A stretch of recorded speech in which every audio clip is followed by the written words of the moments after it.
think that will be better. I'm not so familiar with the questions. Om Jnanatimirandasya Jnananjana Shalakaya Chaksurunmilitanyena Tasmai Shri Gurave Namaha Namam Vishnu Padaya Krishna Prishtaya Bhutale Srimati Bhakti Vedanta Swaminiti Namane Namaste Saraswati Devi Gauravani Pracharine Nirvishesha Shunyavadi Paschatya Deshadarine Vanchakalpatarubhyascha Kripa Sindhubhayeva cha Patitanam Pavanebhyo Vaishnavibhyo Namo Namaha Jai Shri Krishna Chaitanya Prabhu Nityananda Shri Advaita Gadadhar Shri Vasadi Gaur Bhaktavinda Hare Krishna, Krishna Krishna, Hare Hare, Hare Rama, Rama Rama, Hare Hare. So welcome everyone to our study of the Srimad Bhagavatam. And we're on 3rd Canto, Chapter 4, for Bhakti Vaibhava. So I'll just share the screen here.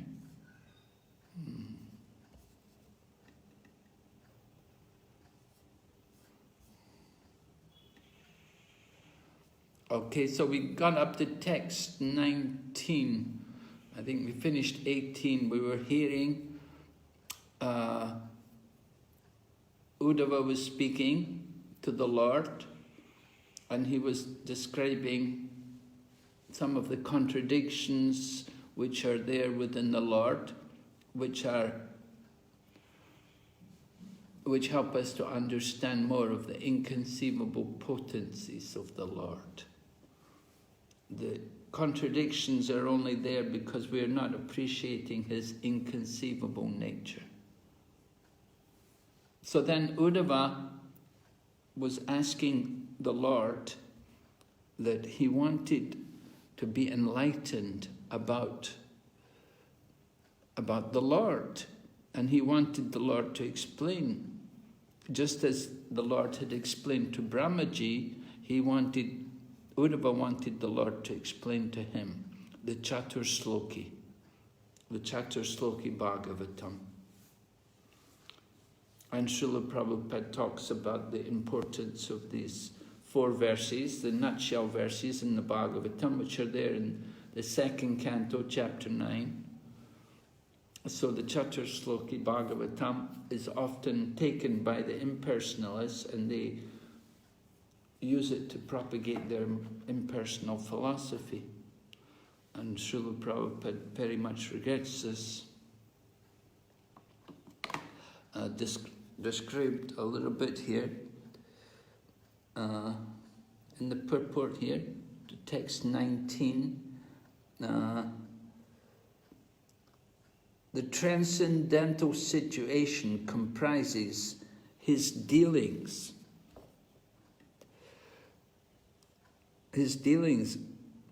with devotees engaged in transcendental loving service as exhibited in Dwarka and Vrindavan.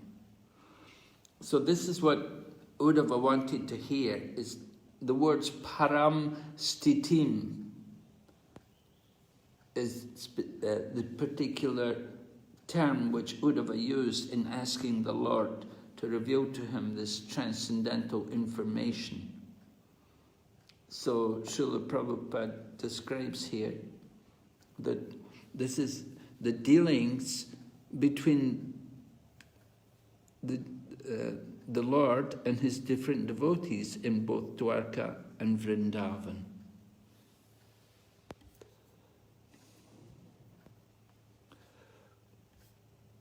And then Uddhava goes on to describe that he studied the path of understanding self-knowledge from the Lord, and thus, after circumambulating him, he came to this place where he met with Vidura.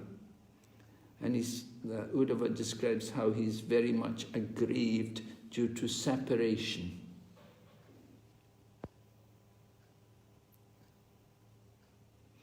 And Srila Prabhupada begins the purport describing the position of Uddhava, that Uddhava's actual life is the direct symbol of the Chaturshloki Bhagavatam, enunciated first to Brahma by the personality of Godhead. And then Srila Prabhupada goes on to elaborate on how the Mayavadis have exploited the Srimad Bhagavatam, and he talks about how Sripad Shankaracharya never touched the Srimad Bhagavatam because Shankaracharya was a great devotee. He's actually a devotee of Lord Krishna. But Shankaracharya was preaching the Mayavadi philosophy under the orders from the Lord. And Prabhupada explains how this was the emergency situation. It was an emergency situation because he had to defeat Buddhism. The Buddhists were rampant all over India. Even Mathura had become the headquarters of Buddhism. If you go to the Mathura Museum today, you'll see so many Buddhas there in the museum from the time of just before Shankaracharya appeared. So it was Shankaracharya, by his strong preaching, that he was able to defeat the Buddhists, and eventually there's no Buddhism practically left in India. The only Buddhists who are here in India are people from other countries. So that was the work of Shankaracharya, that he brought back the Vedas and established also pure Brahmanas, because it was because of the degradation of the Brahmanas that the Buddhism had come up in India. The degradation and the corruption of the Brahminical culture brought about the downfall of the Vedic Varnashram and allowed Buddhists to come and take over. And then Shankaracharya came and he re-established the Vedic culture and brought back the Vedas and established also good Brahmanas. So we do give credit to Shankaracharya for some things. Of course, Mayavadi philosophy is something very dangerous, and we definitely want to be very cautious about it. And Prabhupada's mission was preaching the message of Lord Chaitanya to defeat impersonalism and voidism. So these philosophies bring a lot of havoc onto the world. Mayavadi philosophies unnecessarily make their commentary on the Chaturshloki Bhagavatam without any bona fide intent.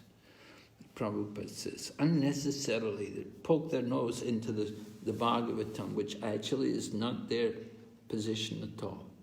And Sripad Shankaracharya did not touch it out of respect for the personal philosophy.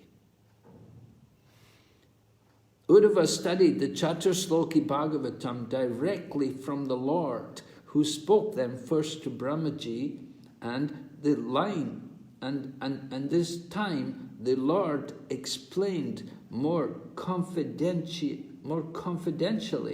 the self-knowledge mentioned in the Paramatstiti.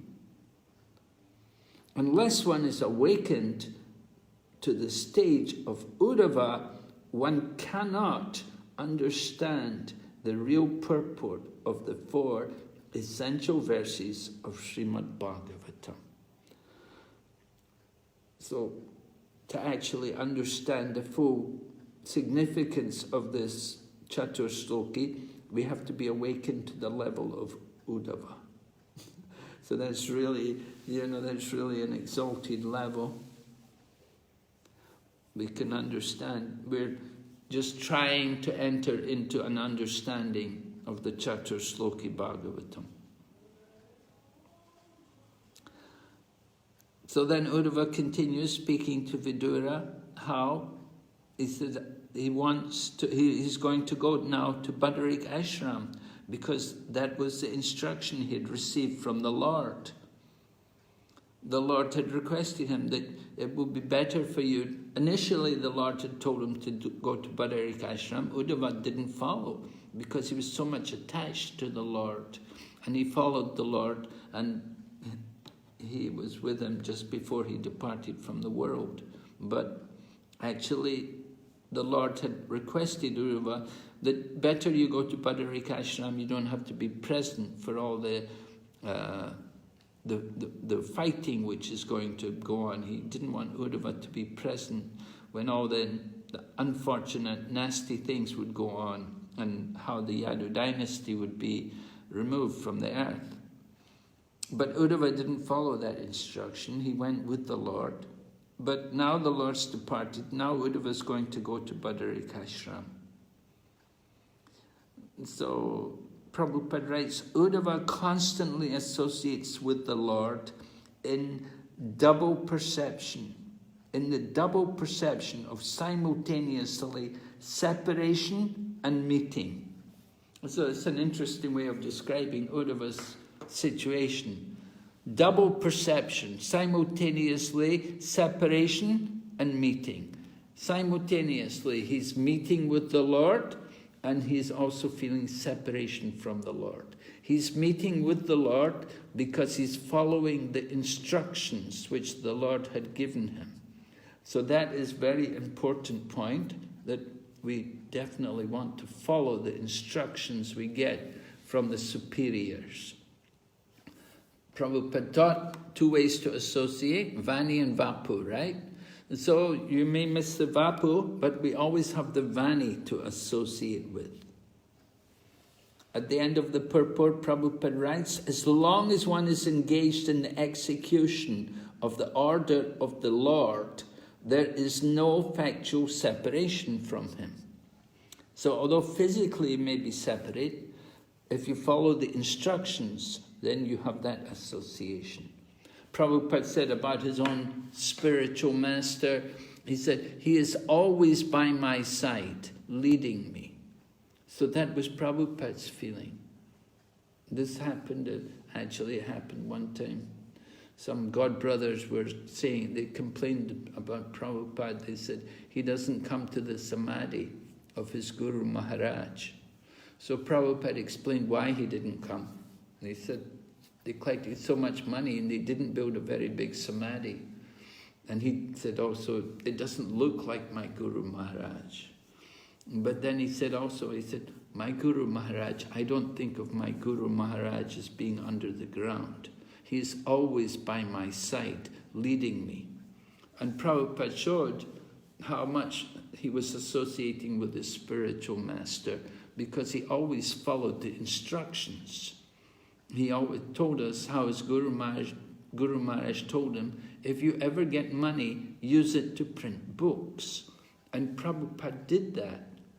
You can see in Prabhupada's time, he printed the whole Srimad Bhagavatam, volume by volume.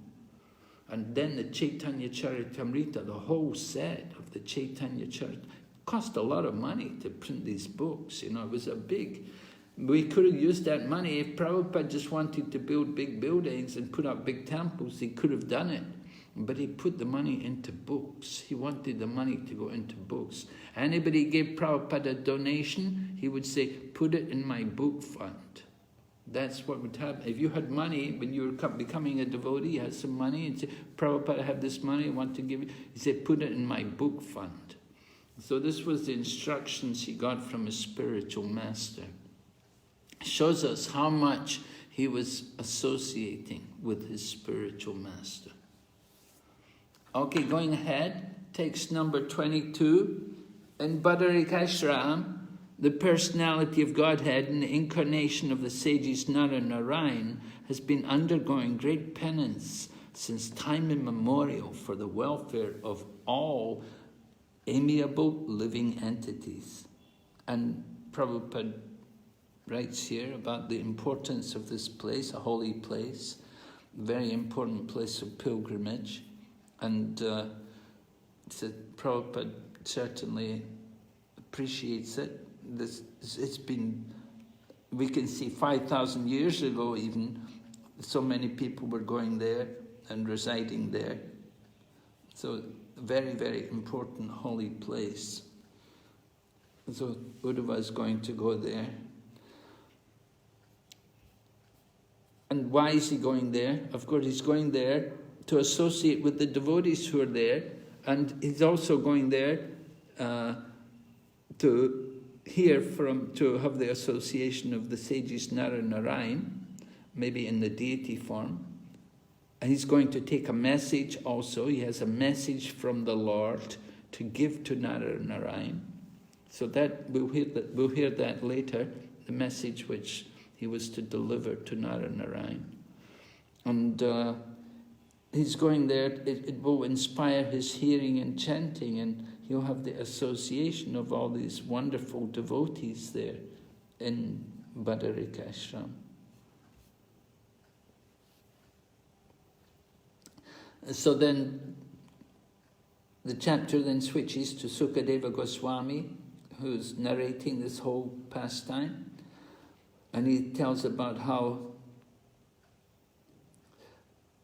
after hearing from Uddhava about the annihilation of his friends and relatives, then Vidura pacified his overwhelming bereavement by dint of his transcendental knowledge.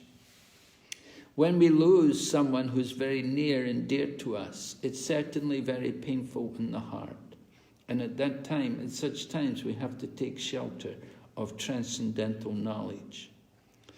I remember when Srila Prabhupada departed from the world, so all we could do, we were all so devastated, all we could do was just be in the temple room and do kirtan, and then different devotees would come and they would speak about Prabhupada, and we would remember Prabhupada's leelas, and we would hear Prabhupada's instructions, and this way, by hearing transcendental knowledge, then our minds were gradually pacified. Of course, it was overwhelming, and certainly Uddhava and Arjuna, people like that, when the Lord departed from the world, they were also devastated. It was unbearable for them to lose the separation of the personality of Godhead.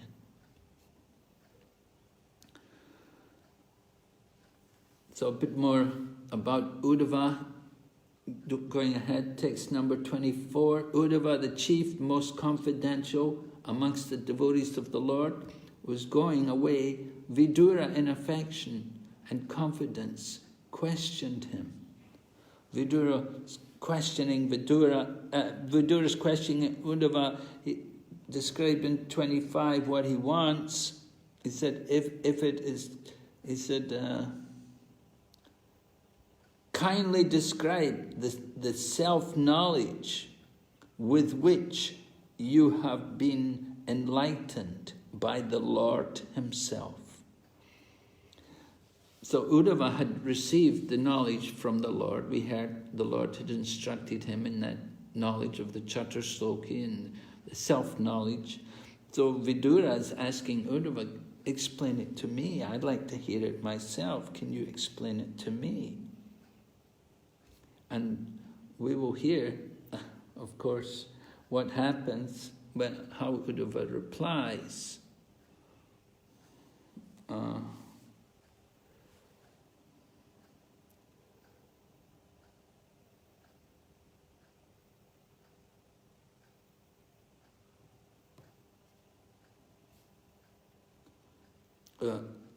Uddhava says Uddhava's not willing to give this knowledge personally to Vidura, but he tells him that you should go to Maitreya.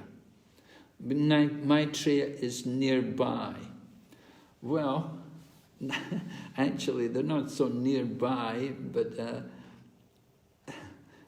this is how it's termed. Maitreya was way up somewhere, there's hundreds of kilometers away from where Uddhava met Vidura. But that's how it's described here, that Maitreya is nearby. And Uddhava doesn't want to go against the Vaishnava etiquette. He doesn't want to give instruction when someone like Maitreya, who is much more of the age of Vidura, he thinks, let Vidura go to Maitreya, because Vidura is so much senior to Uddhava in age. So Uddhava considers that it would be Maryada, it would be offensive for him, it would be against the etiquette, it would be this Maryada Vikramana. So he suggests to Vidura that you go to Maitreya, because Maitreya is your age, he's more suitable to instruct you than I am. Well, out of respect for Maitreya, he's saying like that. So this is also significant. We have to follow the Vaishnava etiquette. Maitreya was also there, so he'd also received the instruction from the Lord. When the Lord had instructed Uddhava, at that time Maitreya was also there. So he'd personally heard everything directly from the mouth of the Lord. Therefore, Uddhava says, you go to Maitreya, it will be proper. But still, they spent the whole night together, described there in text 27, how they passed the whole night as if it were a moment, and they were discussing topics of Krishna. So certainly Vidura took a lot of advantage of the association of Uddhava, and he did hear a lot from the Lord. Text 28, Maharaj Parikshit's inquiring. He wants to know, after the disappearance of the members of the Vrishni and Bhoja dynasty, why did Uddhava alone remain? Everyone else had departed. The Kurus, well, he mentions the Vrishni and the Bhoja dynasties. They all disappeared. So there were different people among the Vrishni and Bhoja dynasties. Some were demigods. The demigods would go to the heavenly planets, and the eternal associates of the Lord, who were all his expansions, they would go back to the spiritual world, back to the spiritual sky, to their places there, their different positions where they were serving. But what about Uddhava? Why didn't Uddhava go? Because Uddhava is also an associate of the Lord. And the Lord also told him that this is going to be his last life. So why didn't Uddhava go when the Lord left? So this is Vidura's very nice question.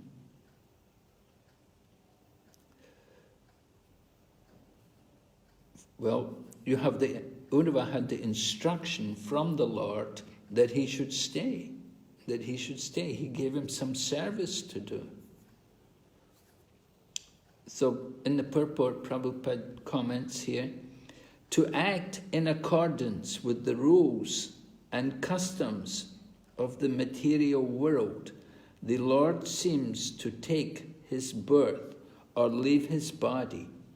But the pure devotees of the Lord know well the actual fact. It is necessary, therefore, for the serious students of Srimad Bhagavatam to follow the notes and comments of the great acharyas like Jiva Goswami and Vishwanath Chakravarti. So the problem comes to trying to understand the pastimes of the Lord. That how could the Lord leave the world in the manner in which he did? You know, that all the Vrishnis all killing each other, and then the Lord, they're all intoxicated and they kill each other, and the Lord is there also and he's with them, and we're told it's all his arrangement. So it's very difficult for people to understand these things, and they think this must just be imagination. And we're not talking about a small number of people. It was millions of people. There were millions of people who went to Prabhas Kshetra, and then they fought with each other. The whole Vrishni, all the Yadu dynasty, they'd all gone there. The Lord wanted to remove them from the planet. He thought the mission is completed, now they can go back. He was worried also. One of the reasons the Lord was concerned about was that they may take advantage of their connection with Him. Sometimes people think that the seminal birth is more important than the actual connection by spiritual instruction.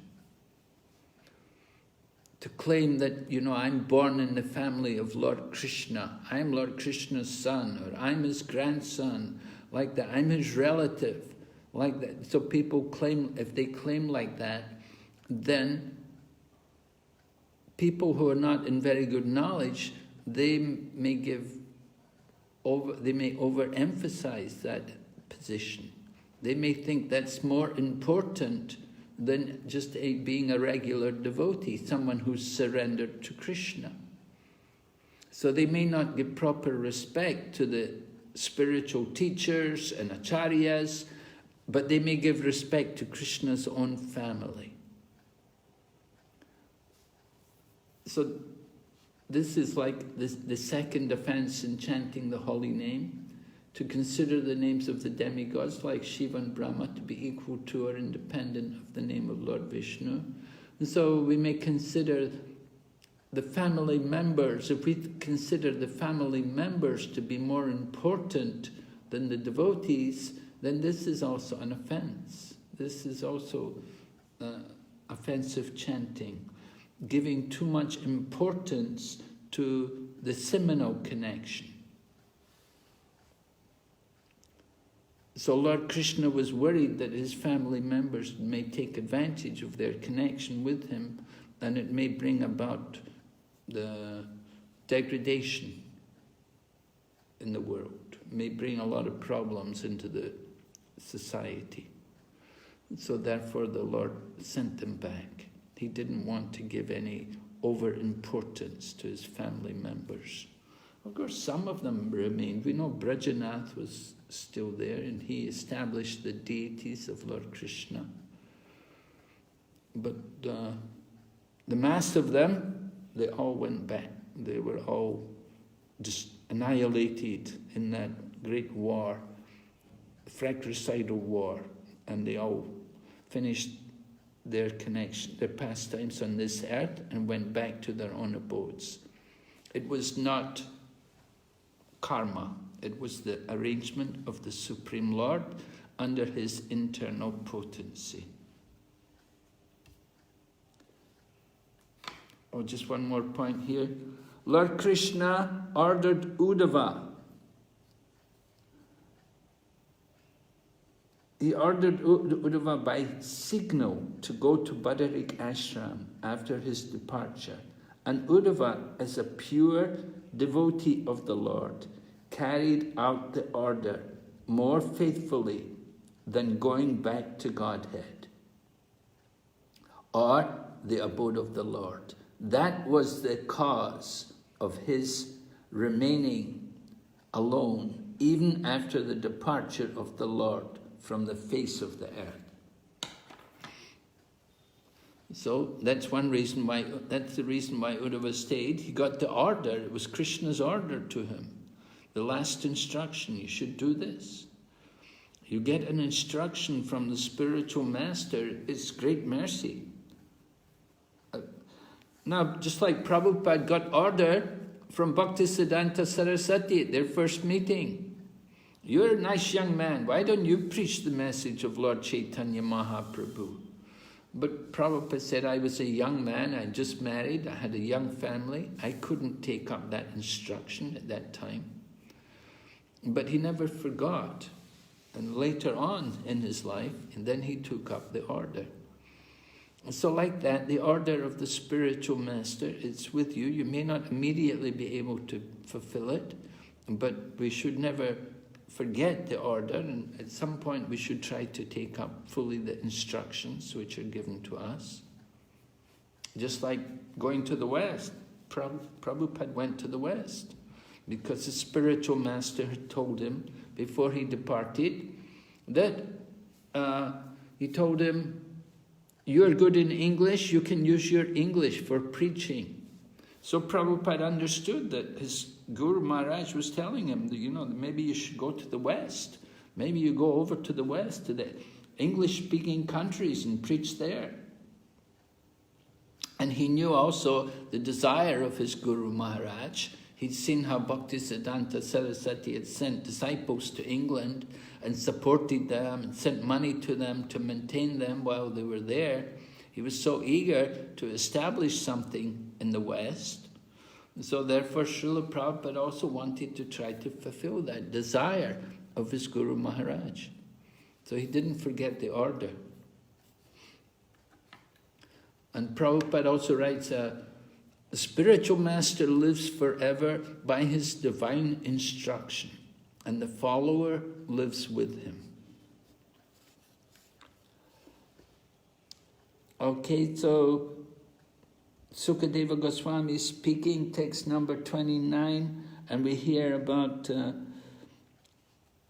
the cursing of the Brahmanas was only a plea, but it wasn't just due to the cursing of the Brahmanas, but it was a desire of the Lord himself, that he wanted everyone to depart from the world. So how was it possible that he would leave his body and then disappear from the vision of the world? This is the kind of problem which comes up for those people who don't have much faith. They are not able to understand the departure of the Lord from the world. And they think of him as having a body which takes birth and which dies. And so this is, of course, the gross misunderstanding of the position of the Lord. That the Lord's body is Satchidananda. His body is not like ours. We take birth and die.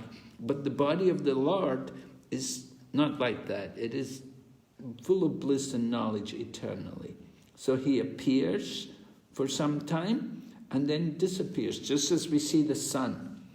At this time in the morning, it's rising, and in the evening will set and disappear and go some other place. Okay, here in the purport, here in this verse, the word spitam is also used, which indicates that he left his gigantic universal form called the Virata Rup, not his primeval eternal form, because there is hardly any possibility of his changing his form of Satchid Ananda. And then over here, on the second page over here in the purport, Prabhupada elaborates more. He gives an example. He says, in grammar, when an adjective is taken away from the subject it modifies, does not change. Similarly, when the Lord quits his Virata Rup, his eternal form does not change, although there is no material difference between himself and any one of his innumerable forms. And so the subject may be like, oh, the big book. So the adjective is big. So if you call it the book, it's the same book. It didn't change, but you just took away the adjective. So in the same way, the Virata Rup is just it's a part of the Lord, but we take the Virata Rup away, it's a temporary manifestation of the Lord. It's not going to change the Lord.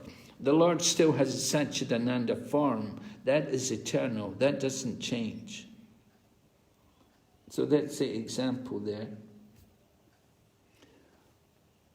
We want to understand the appearance of the Lord. It's a very important point for us to understand how the Lord appears and how he disappears. We have to often preach about these things to people. General mass of people, they don't have this knowledge. They never read these commentaries by the acharyas. So we have to enlighten them about it.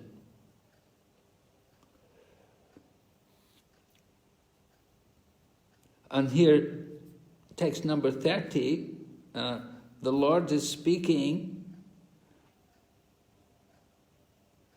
Now I shall leave the vision of the mundane world, and I see that Uddhava, the foremost of my devotees, is the only one who can be directly entrusted with knowledge about me. So this is, in the previous verse, Sukadeva Goswami is speaking. So now Sukadeva Goswami is telling us the words of the Lord. The Lord had spoken like this, that he wants Uddhava. Another reason why Uddhava is left behind, that he is the representative of the Lord. He's the only one who can be directly entrusted with knowledge about me. So that was why Uddhava was left behind. Uddhava was considered to be the best among the devotees of that time. And therefore, he was directly instructed by the Lord's grace so that people might take advantage of Uddhava's knowledge after the disappearance of the Lord from the vision of the world. So you can see Uddhava's got a really great responsibility here, that he has to take on this instruction. This is one of the reasons why Uddhava was told to go to Badarik Ashram. And Prabhupada writes here, where the Lord is present personally by the Narayan deity. And one who is transcendentally advanced can gain direct inspiration from the temple deity. Sometimes we hear that temple worship is for neophytes, but here we see Prabhupada is glorifying temple worship, that advanced devotees, they can get inspiration from the deity. And thus a devotee of the Lord always takes shelter of a recognized temple of the Lord in order to make tangible advancement in transcendental knowledge. So we see all the Goswamis, they have their own deities. They had their own deities. They were also worshipping deities. They didn't just leave the deities for neophytes. The deity itself is a great inspiration for the devotees. We should never misunderstand the importance of deity worship. So, the Lord is still speaking here, text 31. Uddhava is not inferior to me in any way, because he is never affected by the modes of nature. Therefore, he may remain in this world in order to disseminate specific knowledge of the personality of Godhead. So Uddhava was given this responsibility. Later on, of course, that responsibility came to Sukadeva Goswami, and he was speaking, but initially it was Uddhava.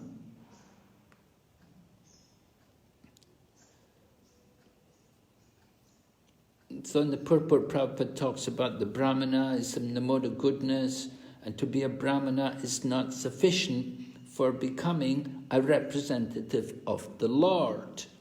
Right? We want to understand the duty which was given to Uddhava. We're also, in similar way, we also have a responsibility. The responsibility is also there to us, carrying on that knowledge which is given to us by the spiritual teachers. But simply being a Brahmana, simply being in the mode of goodness is not enough. We have to become Vaishnavas. We have to become free of the modes of nature. The Brahmana is in the mode of goodness.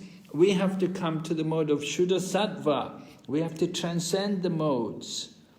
And then we can be properly qualified to distribute this knowledge. A bit more in the purport. Uddhava was in such a transcendental position, and thus he was selected to be the factual representative of the Lord in his body, in his bodily absence from the vision of the world. The representative of the Lord. When the Lord's not present, he's his representative. And a bit more at the end there. Such a devotee of the Lord can withstand all onslaughts of material nature, and therefore he is known as Goswami. Only such Goswamis can penetrate the mysteries of the Lord's transcendental loving relationships. We want to understand the pastimes of Krishna.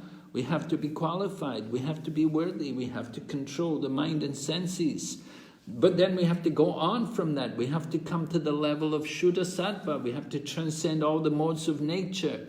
We have to develop our loving relationship with Krishna. So we have to hear. We have to hear for a long time. That's very important for us. Okay, text 32. Sukadeva Goswami informs the king that Uddhava, being thus instructed by the Lord, who is the source of all Vedic knowledge and spiritual master of the three worlds, reached the pilgrimage site of Badarik Ashram and engaged himself there in trance to satisfy the Lord. So some important points in this purport also. The Lord wanted Uddhava to fulfill his mission and disseminate knowledge which he had not spoken even in Bhagavad Gita. So Uddhava has to carry on what information Krishna didn't give to Arjuna. Uddhava has to continue that. He has to give that additional information. What is not in the Bhagavad Gita, we shouldn't think everything is there in the Bhagavad Gita. Of course, Bhagavad Gita is very wonderful, but we have to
Hare Krishna.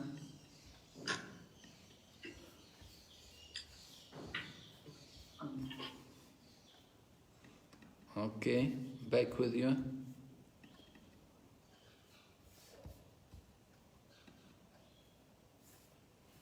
Okay, we're on text 32 here. And we're hearing how Uddhava reached up to Badarik Ashram and engaged himself in the service of the Lord. And we heard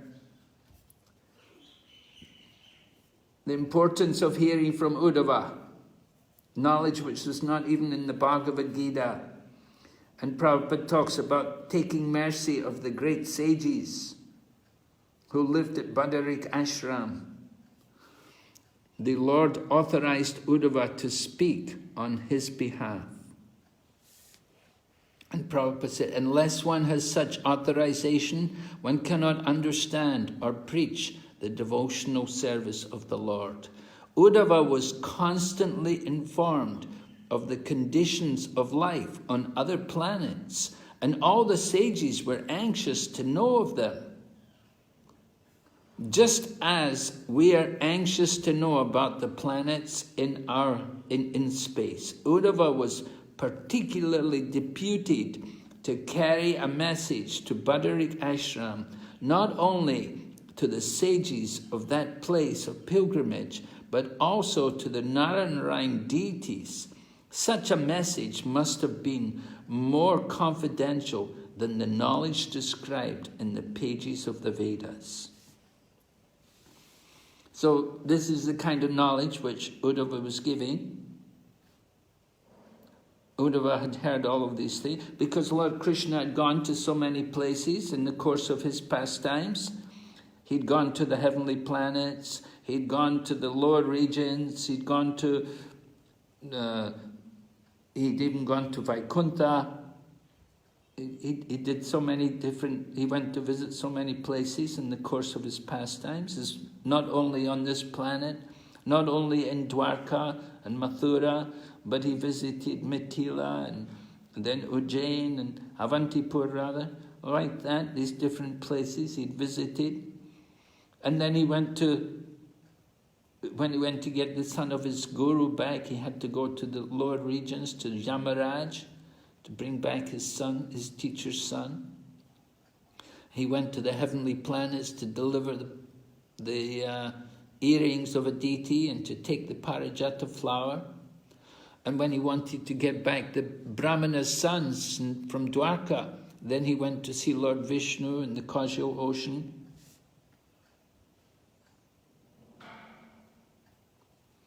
So Uddhava heard about all of these places from Lord Krishna, and the sages in Badarik Ashram, they're also eager to hear.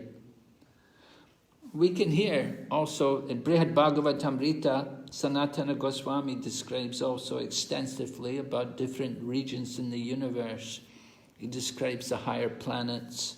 He describes about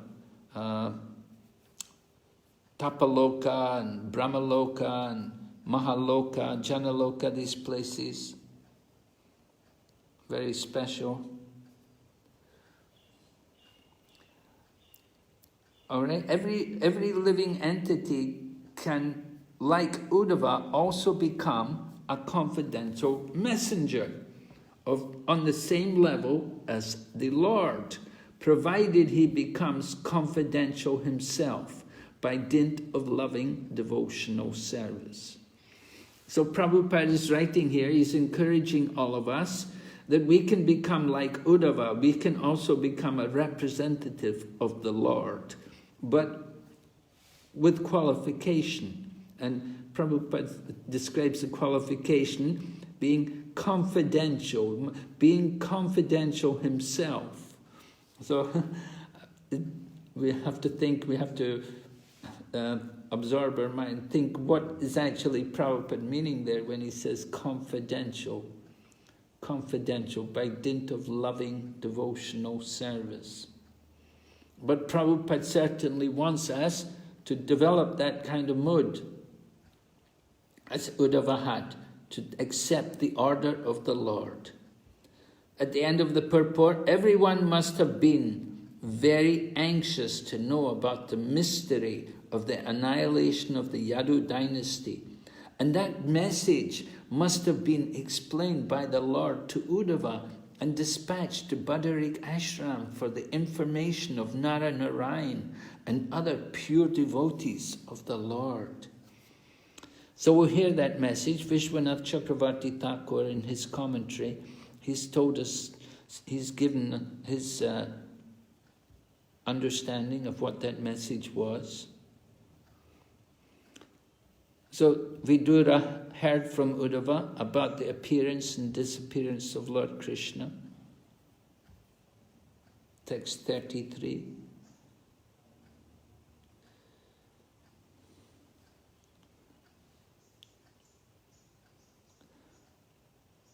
The Lord's glorious acts and his acceptance of various transcendental forms for the performance of extraordinary pastimes, very difficult for anyone other than his devotees to understand. And for the beasts, they are simply a mental disturbance. So this is how Prabhupada terms these Pashunam. Pashunam meaning, of course, animals. The Prabhupada's put of the beasts. So it describes these people who don't like to hear about Krishna, who have no devotion for the Lord.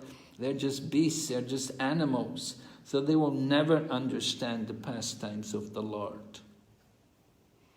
Anyway, Vidura, he was really in ecstasy hearing all this, and described here, just at the end of the chapter, how Vidura began to cry loudly, overwhelmed by the ecstasy of love. He was remembering how Lord Krishna had remembered him while he was leaving the world.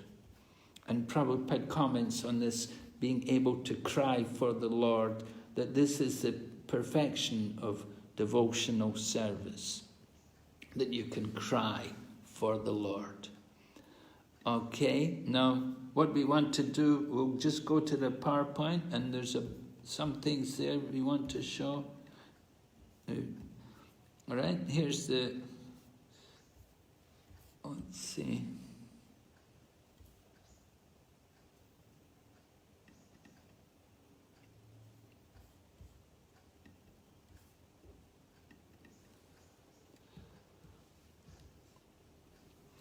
Okay, here's the beginning of the chapter. We heard how the Lord advised Uddhava to go to Badarik Ashram, but Uddhava, however, followed the Lord to the river Saraswati, and he saw the Lord preparing to leave the material world.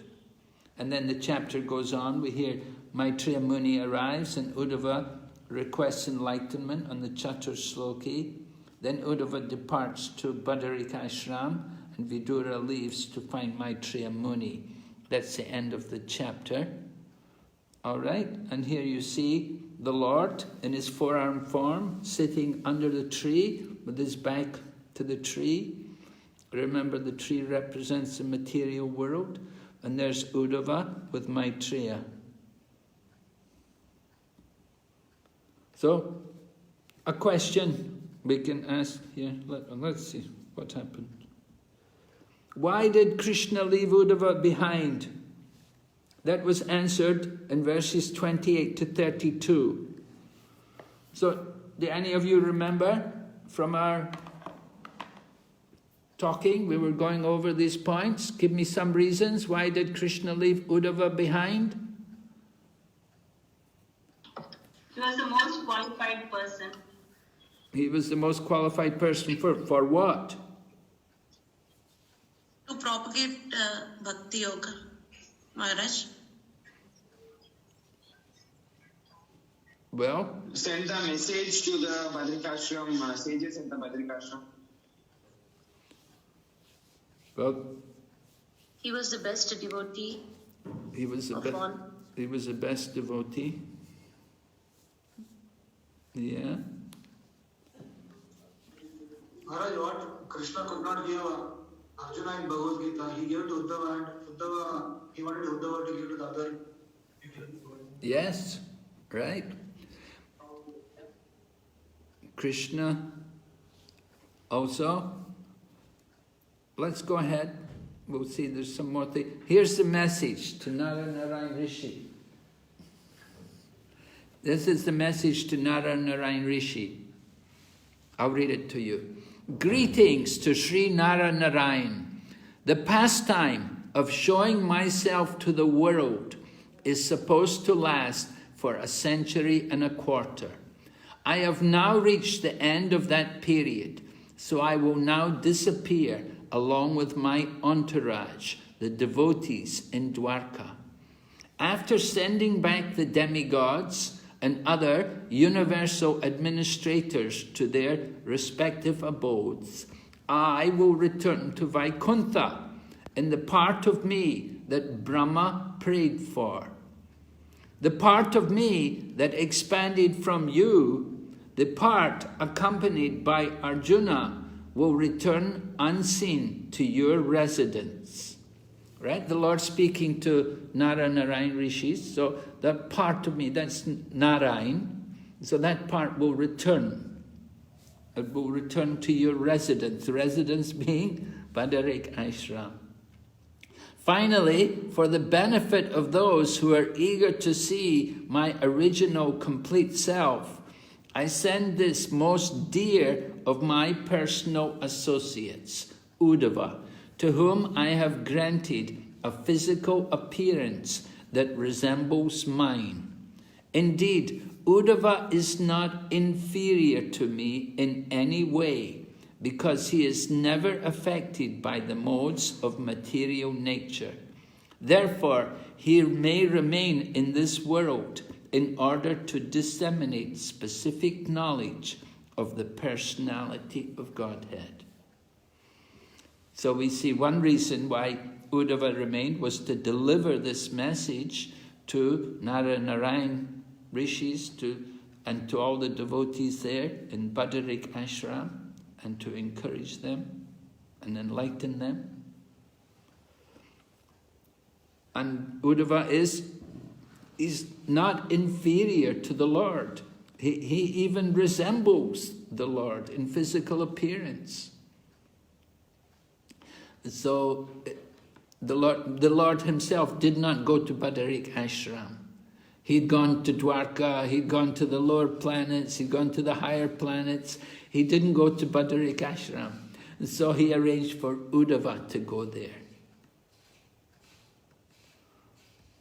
All right? Since both Uddhava and Maitreya were directly instructed by the Lord, both had the authority to become the spiritual master of Vidura or anyone else. But Maitreya, being elderly, had the first claim to becoming the spiritual master, especially for Vidura, who was much older than Uddhava. One should not be eager to become a spiritual master cheaply for the sake of profit and fame, but should become a spiritual master only for the service of the Lord. The Lord never tolerates the impertinence of Maryada Vyatikram.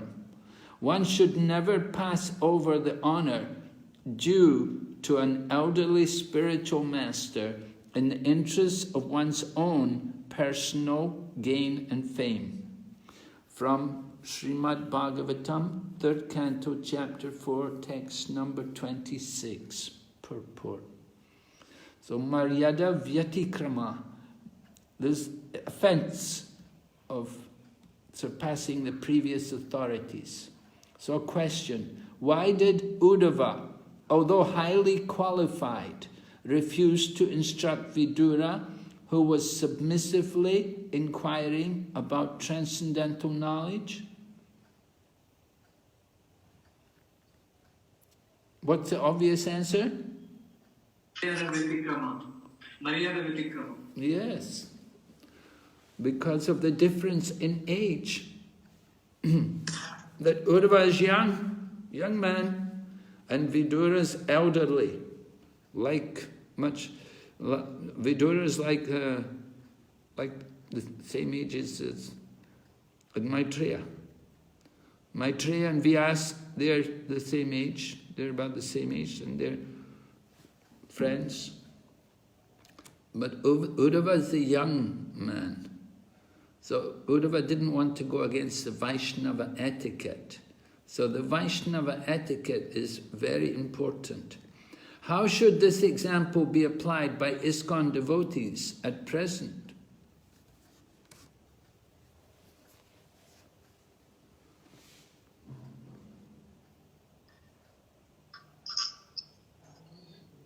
We should, Hare Krishna Maharaj, we should not try to overpower or show to be smart more than our previous authorities and gurus. Just we have to follow in their footsteps only, and we should not override them or override them. Yes, we should be respectful to the seniors and to the previous authorities. It's an important point, Vaishnava etiquette. Of course, sometimes people think that because we're ISKCON, we're all junior, and that everybody in the Gaudiya Math is senior. Is that true? No. Some people think like that. They think because somebody's in the Gaudiya Math, oh, the Gaudiya Math, they're senior devotees. ISKCON are all neophyte devotees. That's not true. Here's the quote from the Chaitanya Charitamrita in relation to Sanatan Goswami. Lord Chaitanya is glorifying Sanatan because probably you know the pastime that Lord Chaitanya called Sanatan to come and see him, and it was the middle of the day. So Sanatan did not walk in front of the temple at Jagannath Puri. Instead, he came across the beach. So he had to walk on the hot sand, and walking on the hot sand in the middle of the day, certainly the feet would be burned. But Sanatan tolerated that. He didn't want to walk in front of the temple because he considered his body to be impure and contaminated.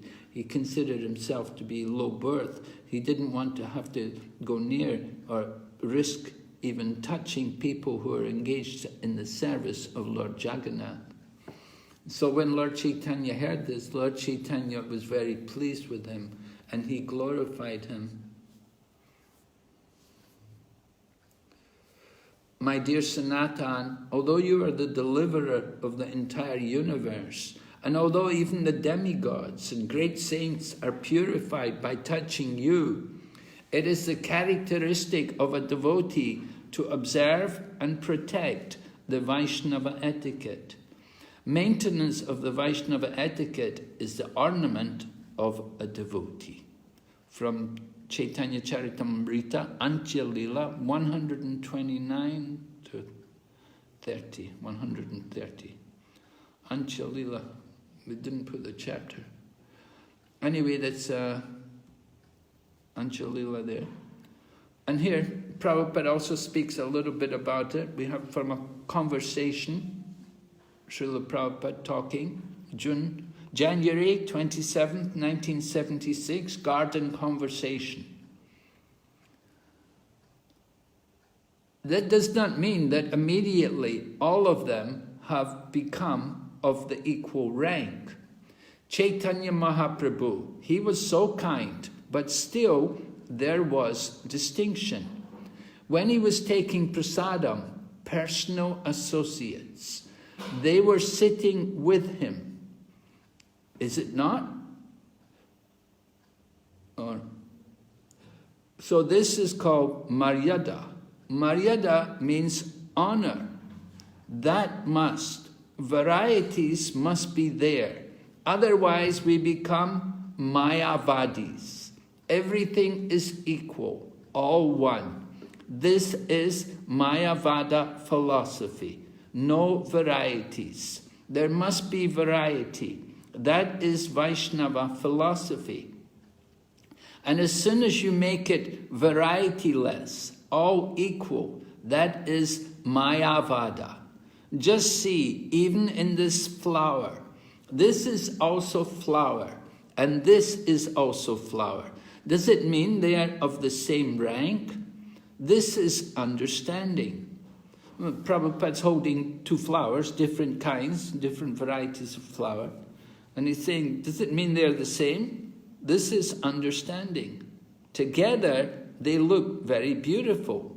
But if you take separate value, then it is valuable than this flower. That distinction must be there. All right, so Prabhupada is talking. It's not all one. There are differences. There's different levels, and we have to respect. So the question comes up then, who is senior? And you can see here, someone may be senior by age. Someone is senior by the time of initiation. Someone else may be senior by managerial position. Someone is senior by administrative position. And someone is senior by spiritual position. But advanced, when we talk about someone being advanced, then we talk about one's Krishna consciousness. So become advanced by becoming Krishna conscious. We give respect to all different people. So many different seniors are there, and we respect everyone. We want to understand, however, the importance of becoming Krishna conscious. So applying the etiquette. This is the same conversation. Kiba vipra kiba nasi sudra kininai ye Krishna tattvavet se guruhai. Whether one is a Brahmana, a sannyasi, or a Sudra, regardless of what he is, he can become a spiritual master if he knows the signs of Krishna. And Prabhupada's purport, this verse is very important to the Krishna consciousness movement. In his Amrita Pravaha Bhashya, Srila Bhaktivinoda Thakur explains that one should not think that because Sri Chaitanya Mahaprabhu was born a Brahmana and was situated in the topmost spiritual order as a sannyasi, it was improper for him to receive instruction from Srila Ramananda Rai, who belonged to the Sudra caste. That's Chaitanya Charitamrita Madhya Lila, chapter 8, 128. So Lord Chaitanya was happy to hear from Ramananda Rai. Ramananda Rai himself questioned that, you're the sannyasi, you're the Brahman, I should be questioning you. But then Lord Chaitanya quoted this verse, or said this verse, that what's important is you should know the signs of Krishna, and then you become the spiritual master. So Ramananda Rai certainly, although he was born in the Sudra caste, he knew perfectly the signs of Krishna. And Lord Chaitanya was very happy to hear from him, and he's of course one of the intimate associates of Lord Chaitanya.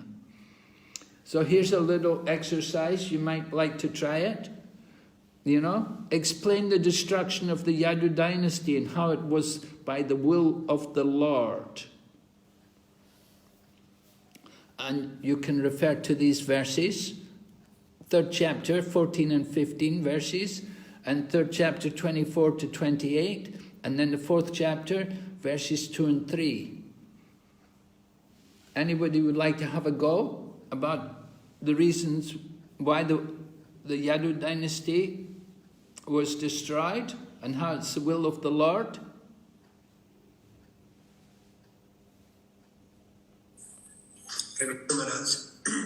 Maharaj, the analogy that you gave that, sometimes the wife decorates herself very nicely with beautiful ornaments to the pleasure of the husband. But when the husband comes, he removes all the ornaments and things because that is like burden for the wife. So similarly, for the earth, the devotees of the Lord, the Yadus, they were the ornaments, but they were burden actually. So that's why before going, the Lord just removed them. Okay, thank you. It's very nice you remembered that example.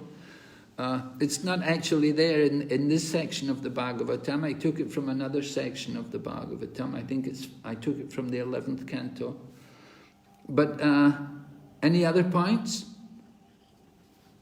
Krishna always comes, Hare Krishna Maharaj, Krishna always comes along with his entourage, and when he goes, he takes them back with him. Oh, okay, yes, right, yes, very good. Maharaj, also saying that because they were the family of the Lord, they were very powerful, and when Krishna leaving behind them, because of their posted position, pride may overcome, and it will be no one can defeat them in this body because they are Krishna's family. And that's why Krishna only wanted to take them back to their original abode. And another thing you were mentioning, because Krishna has didn't want any, like now we have caste Goswamis. Okay, I am from Goswami's family, so everyone should follow me. So Krishna didn't want to happen that, I am from Krishna's family, so whatever I said, that is the classic. Krishna is saying. So Krishna didn't want it to happen like that also. So he made sure the Edo dynasty also taken along with him when he went. Okay, your voice is not very clear, Prabhu. It's a little difficult to get everything you're saying. Anyway, yes? Maharaj, there was one more point that you mentioned that since the Yadu dynasty, they were all so pious. If Kali Yuga had to come, they should not have been there. So Krishna wanted the Kali Yuga to start, and hence that was one of the reasons why he arranged for them to be, taken away from this planet.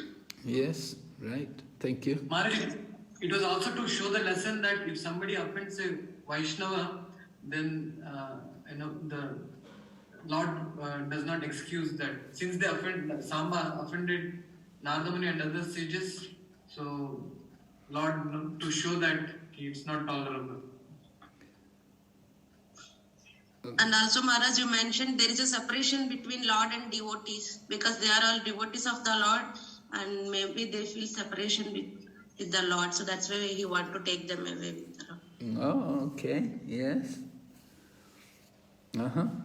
Very good. One point I was thinking about, that the question comes up, why didn't they all just depart from Dwarka? Why didn't it all happen in Dwarka?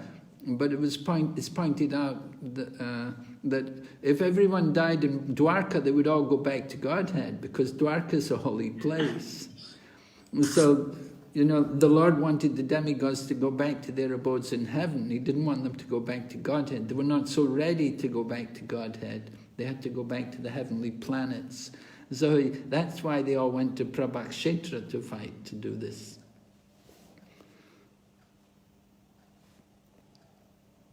They didn't, but the eternal associates of the Lord, they remained in Dwarka, and then they returned to their abodes from Dwarka.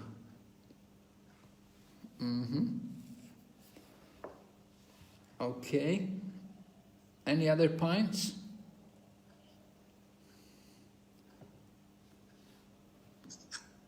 Hare Krishna Maharaj. Yes. You also mentioned that the Yadus were extremely civilized people, and they were very dear to the Lord, were extremely pious. And they actually offending Vaishnavas was something that was to be definitely arranged by the Lord, and otherwise they would not have done it that way. Yes, right. And similarly also, it's also true about the sages. The sages wouldn't have cursed other than the will of the Lord. The sages would never have put a curse on the Yadu dynasty. The great sages like Narada and Vishwamitra, and that, they were all there. And so that, are they, they're not going to get so angry. A young boy is dressing up as a woman and joking. Are they going to get angry? So just like that, and curse the whole Yadu dynasty to be destroyed? Definitely, it had to be the arrangement of the Lord. Okay. And now there's another question here then. Discuss the example of Uddhava being requested to go to Badarik Ashram. And we're referred to the 4th chapter, text 4, 20, and text 21, and then text 30 to 32. The example of Uddhava being requested, and discuss in particular how it reflects Prabhupada's mood, and how it is relevant for our practice of spiritual life. So what is the point here then? Uddhava being requested to go to Badarik Ashram?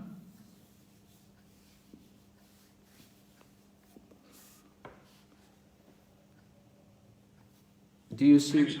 Yes? So, Maharaj, Prabhupada mentions the purport that in the association of devotees, one's eagerness for hearing, reading, chanting increases more and more and more. Yes. So that's why he went to Badarik Ashram, to increase his mood for hearing and chanting.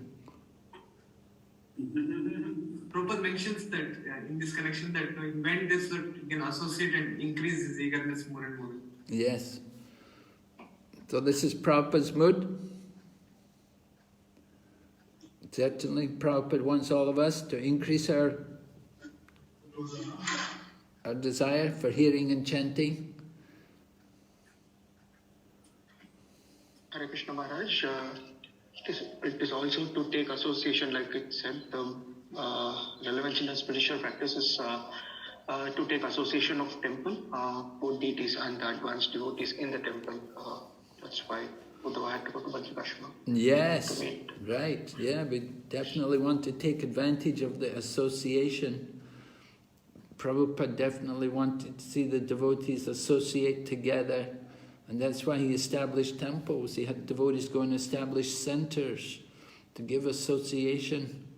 Sometimes people want to go away, they don't want association, they go into seclusion and isolation. But actually association is very important for us to keep our spiritual life alive. And Prabhupada's mode, Prabhupada encouraged the devotees, if somebody would leave the Krishna consciousness movement, Prabhupada would encourage them, come back, come and join us again, don't go away, come with us, be with us. Whenever some old devotee would come, he'd gone off into Maya, Prabhupada would always encourage them, come back. Hare Krishna Maharaj. Yes? Also, Prabhupada writes that for a devotee, following the instruction of the spiritual master and fulfilling the order of the Lord is more important than even going back to Godhead. So Prabhupada is showing that he wanted to follow the order of Lord to go to Bhadrakashma. Yes, right. The order that we said in one purport, Prabhupada said that a signal was given by the Lord to Uddhava that he should go there to Bhadarika. So definitely the order of the Lord, you cannot give up the order of the Lord at any time. You have to keep that order of the Lord. So Prabhupada had that mood. He took the order to preach the message of Lord Chaitanya around the world, to print books. So this is very important for our spiritual life also. So Uddhava going to Badarik Ashram, we may think, oh, I can also go to Badarik Ashram. Well, we can, right? We can also become a follower, we can become like Uddhava. You can go there, you can go to Badarik Ashram, but how long will you stay there? Uddhava, of course, had the mission, he had the letter to deliver to Naranarayan Rishis, and he'd had the instruction from the Lord, and he wanted to convey the information which the Lord had given him, all that knowledge which Uddhava had received, it was to be given to the devotees there in Badarik Ashram. So the same way, we've received so much from Prabhupada, from Prabhupada's teachings and Prabhupada's books. We're so much indebted. We also have to distribute that, to give that, follow in the mood of Uddhava. You can go to Badarik Ashram if you like. Now's a good time. Well, now a bit difficult to go now. I don't think you can go in January. But after a few months, then you can go to Badarik Ashram and preach there. We go everywhere. I go to places in Russia. They're so cold. There's even one place I go in Russia, there's no road. The only transport, you have to take a plane to go there. It's a remote corner of Russia. It's way over in the far east, just near to Siberia. And we have a center there now. And there's devotees there. And they have a restaurant even, and they're doing nice preaching. And so, we can also have a center one day in Badarik Ashram. Jai Maharaj. Okay, so Vidura meets Maitreya. After passing a few days on the bank of the river Yamuna, Vidura, the self-realized soul, reached the bank of the Ganga, where the great sage Maitreya was situated. And that's 4th chapter, text 36. concluding quote from Srila Prabhupada. Although he thought of himself as insignificant, he was remembered by the Lord, by his causeless mercy. Vidura accepted this as a great favor, and thus he cried. This crying is the last word in the progressive path of devotional service. One who can cry for the Lord in love is certainly successful in the line of devotional service. Srimad Bhagavatam, 3rd Canto, Chapter 4, Text 35. I remember Gaur Govinda Maharaj wanted to make a school for crying, to teach us, to educate all of us how to cry for Krishna. So Prabhupada also is appreciating how Vidura was crying for the Lord. This is the success of devotional service. Of course, it shouldn't just be sentimental. It should be out of intense love. Okay, so any questions? Any other? Hare Krishna, Maharaj. Yes. Vidura sorry, Maharaj. Uddhava is still available in Badrikashram. Until what time he will be there in Badrikashram? Uddhava? He's an eternal associate of the Lord. Usually Uddhava's in Dwarka. He resides in Dwarka. In the spiritual world, Uddhava is the resident of Dwarka. I don't know if he's got an expansion who's there in Badarik Ashram. Maybe. But we hear of Uddhava as being a resident of Dwarka, and he associates with the Lord. He's attached to the physical presence of the Lord. So the Lord had told him, you know, when you finish, this would be his last birth, and after this birth he was going to go back to the spiritual world, and he'd be with the Lord there in Dwarka.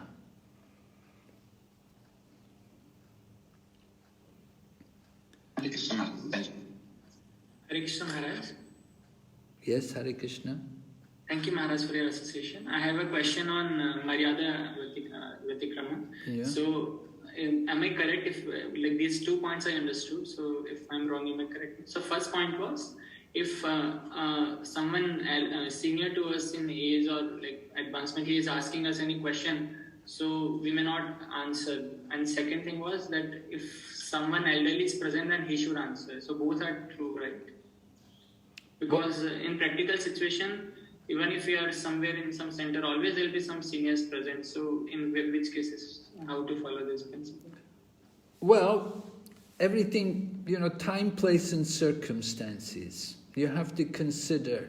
Someone's asking you a question. Are they asking you to become their guru? You know, are they just asking you a question, a general question, or they're actually asking you, you know, I want you to be my guru, I want to take shelter of yours. You know, that seems to be the indication there, you know, that Maitreya, you know, should be the guru of Vidura. Uddhava didn't think it proper that he should try to be the guru for Vidura. So it was not just a casual question. You know, somebody asks you a question, and they say, well, what was the class about today, or what did they say? You know, they're not asking you to become their guru, you know, they just wanted a point of information. So you have to consider like that. So that's not an offense if you give them, if you tell them, you share with them. But if you're going to give if they come to you for spiritual guidance, I want you to guide me, you know, you're more experienced, you've been in the movement longer than me, you've been in the movement 3 years, you know, I only just came a few weeks ago, can you tell me, you know, can you be my mentor, or can you be my guru? Then you can tell them, well, there are many other seniors to me. You have to consider. Certainly you're living in an ashram with many other devotees, so you have a lot of seniors there. So you have to and put the direction to them that this is, these people do that. I'm still learning. I'm still training myself, so I'm not qualified. Thank you, Maharaj. Hare Krishna. Hare Krishna Maharaj. One more small doubt, Maharaj. Actually, when Sukadeva Goswami was telling Srimad Bhagavatam to Parikshit Maharaj, Narada Muni and Vyasadeva were also present there. And is it not Maryada Vratikraman? And how it is not Maryada Vratikraman, Maharaj? Because he was sitting on a Vyasasan, that was the exception or what, Maharaj? Please explain, Maharaj. Please tell. Well, first of all, Sukadeva Goswami was chosen to speak. It was considered that he was the one who was meant to speak. And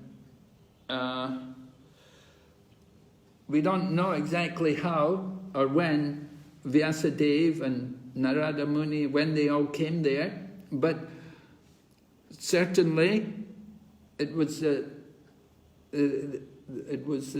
Sukadeva Goswami who was elected from all the sages who were present there, that he was the one that they understood he should be the one to actually speak Srimad Bhagavatam. And for Narada Muni and Vyasadeva to be present, not a problem. I gave the example that Srila Prabhupada would sit and listen to his disciples speak. In fact, of course, sometimes Prabhupada would tell disciples to speak. Sometimes Prabhupada would pick, senior. I remember we went to one ashram here. I can't remember, one Pandit's ashram, and Prabhupada told Jayapataka Maharaj and Tamal Krishna Maharaj both to speak. Prabhupada wasn't feeling well. He wanted them to speak. And so Prabhupada heard them speak. He was very satisfied. Sometimes Prabhupada would also have Achyutananda Maharaj. At that time, he was a Maharaj. He'd have him speak. And Prabhupada would listen. He liked to hear the devotees' classes. So similarly, Narada Muni and Srila Vyasadeva, they're happy to hear their students speak. Srila Vyasadeva is a student of Narada Muni, and Sukadeva Goswami is a student of Vyasadeva. So they've come to hear their students speak. They want to hear how well he's understood everything. And we're told that, the parrot knows the ripened fruit, right? Shukamukadamrita dravasamyatam. That the parrot knows which is the ripened fruit, so it's all the more sweeter coming from the mouth of Sukadeva Goswami. And Sukadeva Goswami had realized it, he'd heard it from his father, and he'd realized it, and he's able to speak on it. And so Vyasadeva and Narada Muni, they're happy to hear. They're happy to sit and hear Srimad Bhagavatam. Sometimes devotee would complain to Prabhupada that, Prabhupada, if Prabhupada said to them, why you didn't go to class this morning? And the devotee said one time, at least one time it happened, Prabhupada said to him, why you didn't go to class this morning? Prabhupada, he said to Prabhupada, Prabhupada, I know everything they're talking about. I know what they're saying. I've heard it all. I know. And Prabhupada said, that's no reason for you not to go to class. He said, you should go. And said, then you can always ask questions. And you can enlighten more about what he didn't talk about. And you can inquire. And so even though one may be senior and know more, it doesn't mean you don't go and hear the class from a junior person. But we do go because we take pleasure in hearing topics of Krishna. And we can always add to the conversation, because our classes, we always have time for questions. There should be some time for questions at the end of the class, and an opportunity for more discussion. And topics of Krishna are pleasing to everyone. You've heard it before. It doesn't mean you don't want to hear it again. We want to hear it more and more. And hearing it from different people, we get different taste. So there's some variety there. It may be something you know, but you hear it from a different person, it's presented a different way. But it's still pleasing and helps us to get more realization of the subject matter. So it is important for us. We shouldn't think, oh, I won't learn anything, I know this, I've heard this, I've studied this before. And no, we should be happy to hear everything again and again. And we should always be thinking how to add to what is being said and how to inquire from something. Maybe some point was made which is not clear, then we can add to that point ourselves. So that's important for us in ISKCON. You know, we want to have that mood, cooperate with each other and hear from each other. Some people, sometimes they get the wrong idea, you know, and think, oh, I know I've heard it all before, oh, it's boring. But it's actually good for us to go and hear. Yeah? Hare Krishna, thank you, Maharaj. Hare Krishna, Maharaj. Yes, Prabhu? My voice is clear, Maharaj? Yes, okay. Maharaj, I had a question that, how to understand, we know that all these reasons now, but Krishna leaving body, just like he got an arrow shot on his feet, and so many people have a misunderstanding that millions of people, they're just thinking Krishna left the body because of Jara, that he left the arrow and Krishna died because of that. And Krishna's cremation also, that a lot of misunderstanding is happening in this pastime. And so many people are not able to understand this and they're literally going away from Krishna. But whereas we see in the other side, when we hear Tukaram Maharaj pastime, he in the self-same body, he going back to Vaikuntha.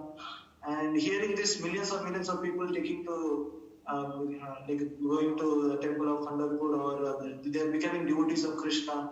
So if only Krishna had, that's Krishna's will only, but how to reconcile these two things, Maharaj? Because why, if Krishna is coming for delivering so many people, if Krishna had performed a pastime in which people could have easily taken to Krishna consciousness, then it would have been benefit for more and more people.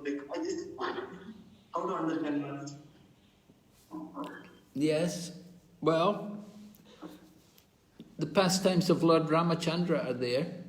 You can see how Lord Ramachandra went back to Godhead. So then it's very easy for people to take to the pastime, accept Lord Ramachandra as God. But Lord Ramachandra is not the Supreme Personality of Godhead.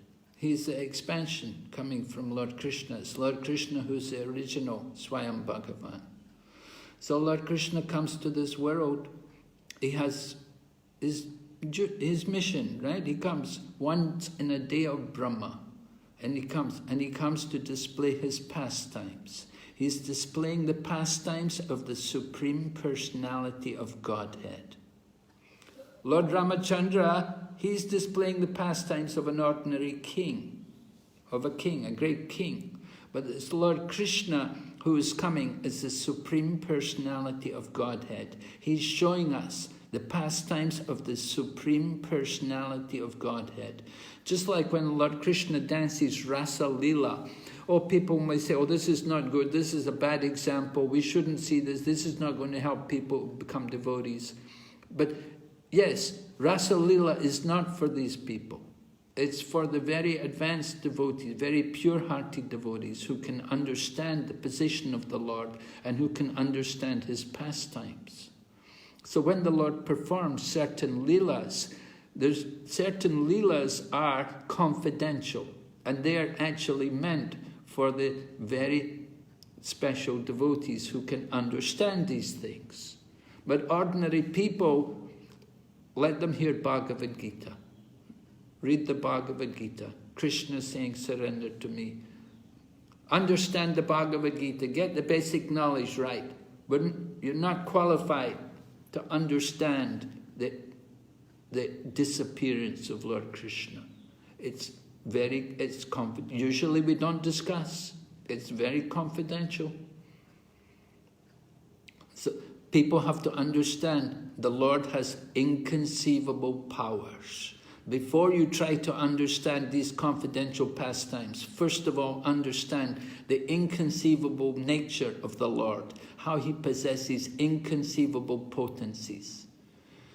Can any ordinary person pick up Govardhan Hill and hold it up with his little finger on the left hand for 7 days? Can any ordinary person expand himself 16,108 times and marry each wife at the same time and provide a palace for them? Can any ordinary person go to Yamaloka and bring back the dead son of their teacher? Try to understand the inconceivable position of Lord Krishna. Then, once you understand that, then you will be more qualified to think seriously about how the Lord comes in this world and how he leaves this world. But certainly there are reasons behind everything the Lord does. There are reasons. And we just have to read. We have to hear more and more the message of the acharyas. And then it becomes clear. You have to understand. Lord Krishna is very special worship. Manushyanam Sahasrishu. It's rare that people are going to surrender to Krishna. You just want to worship Lord Shiva? Go ahead, go and worship Lord Shiva. That's for ordinary people. Materialistic people. They worship Lord Shiva to fulfill their material desires. Or they worship Lord Ramachandra. That is the incarnation of the Lord according to etiquette, right? Maryada avatar. But this Lord Krishna is teaching something very special. The position of the Supreme Personality of Godhead. He's not under any rules or regulations. He's above all of these things. So it's very difficult for our conditioned mind to understand these things. We have to purify ourselves by hearing and chanting more to understand more his inconceivable potencies. And once we understand his inconceivable potencies, then you'll be able to make some sense of his appearance and disappearance. So like that. Usually the disappearance of the Lord is very painful for the devotees. The devotees don't like to discuss these things. But sometimes we do have to bring it up because we have to deal with it. As you said, some people have the wrong idea. They're thinking Krishna died, he got hit by an arrow in the foot. Does anybody die when they get hit by the arrow in the foot? First of all, the arrow didn't hit him in the foot, it just touched his foot. And the person who fired the arrow, Jara, I told you who he was. He's Brigu, and he went back to Godhead. And Krishna sent him back to Godhead. After Krishna told him, I made you fire that arrow. So this is all the Leela. This is the Lord's inconceivable pastimes. He's arranged all of these different pastimes just to bewilder the minds of the innocent, materialistic, ordinary people who give up. Oh, it's too confusing. I'll go and worship Durga. Let me go and worship Ganesh or something. It'll be much easier for me. Yeah, okay. They'll never understand we can never understand the limits of Lord Krishna. There's always so much more. It's so deep and it's so inconceivable. All we can do is hear. We have to hear more and more. Okay? So that's my answer. Thank you very much, Maharaj. It was very enlightening. Hare Krishna. Okay, any other question? Okay, so then we'll finish here. So thank you all very much. Give me an opportunity to speak on this section of the Srimad Bhagavatam. I wish you all good luck in your Bhakti Vaibhava course. Please take care. Hare Krishna. Srila Prabhupada ki. Thank you, Maharaj. Thank you so much, Maharaj. All glories to you, Maharaj. Thank you so much. Hare Krishna. Thank you very much, Maharaj. Srila Prabhupada ki jai.